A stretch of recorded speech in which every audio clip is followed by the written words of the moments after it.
generation approaches leadership differently? Let's take a look. Boomers, their summary of leadership is authoritative. Gen X is hierarchy. Millennials, coaching. Gen Z, networked. We can talk about that networked approach in the Q&A. Boomers are in the sage stage where they're sharing their time-tested wisdom. Gen X are Sherpas. They've been to the top of the leadership mountain. They're now coming back down to rise up the next generation.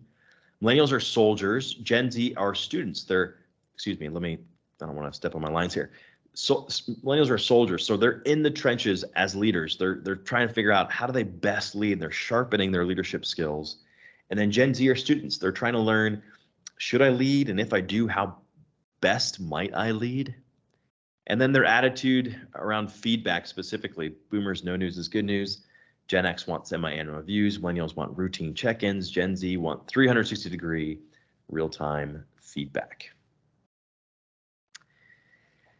So back to this idea of centralized information versus decentralized information. So again, in the past, we would go to a central source for information, but today we go to our mobile devices. Information is now decentralized. So that changes leadership, because in the past, when there was a central source of information, that caused us to look up in organizations, right? We looked up to the individuals, the leaders that had the information. But now, since information is decentralized, that's no longer relevant. And now we have folks that you are leading that aren't looking to you or up in the organization or the agency for information. They're looking out. They're looking to subject matter experts that are throughout the world.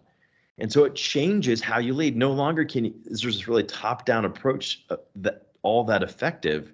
Now it's more of a networked approach. It's more of a coaching is what we found. That coaching is the #1 leadership style effectively for influencing across generations, because you have folks that are actually info gathering, they're learning, they're gaining resources, and they need someone to come up alongside them to help them navigate what they're learning. Because again, as a leader, we don't have all the information. So being a coach to try to draw out the information or encourage them of what the information they might need to seek can be really important. So the strategy I want you to consider is to be a guide on the side. No longer be a sage on the stage. No longer do you have all the answers. So instead, be a guide on the side. So coach your team through their learnings, their failures, their successes.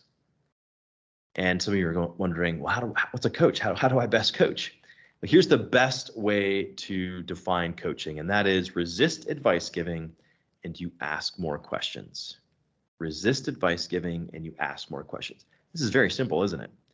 But it's hard to do, because what happens when you're in a leadership role and you see someone is heading for a cliff, you want to interject and you want to try to steer them away from that cliff. But if we're constantly coming to the aid and constantly resisting that advice giving, then there's no learning, there's no growth that's happening. And so resist advice giving and ask those right questions. And asking the right questions, that's hard work, right? Finding the right questions to ask. Well, we've simplified it for you. Here's some questions to consider. #1 is what's on your mind? Because too often there's just so much going on, and we ask leading questions. So this is oftentimes a good place to start when you're in a coaching session. What's on your mind? And what else?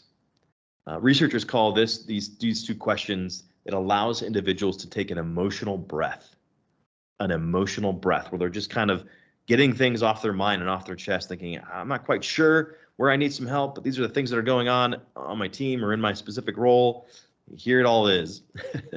And then asking, well, what's the real challenge here for you? You're trying to help them then come to the crux of it. How can I help you? Right? Trying to get very specific on how you can serve them as a leader. And then last but not least, what was most valuable or useful here for you? That's a really helpful question, because you're going to have that person leaving that conversation saying, gosh, that was a really helpful conversation. The next time I run into a snag, I'm going to go talk to my leader, and I'm going to be able to get some coaching, and I'm going to be able to figure out the answer myself, and I'm going to ultimately become a more independent and productive individual.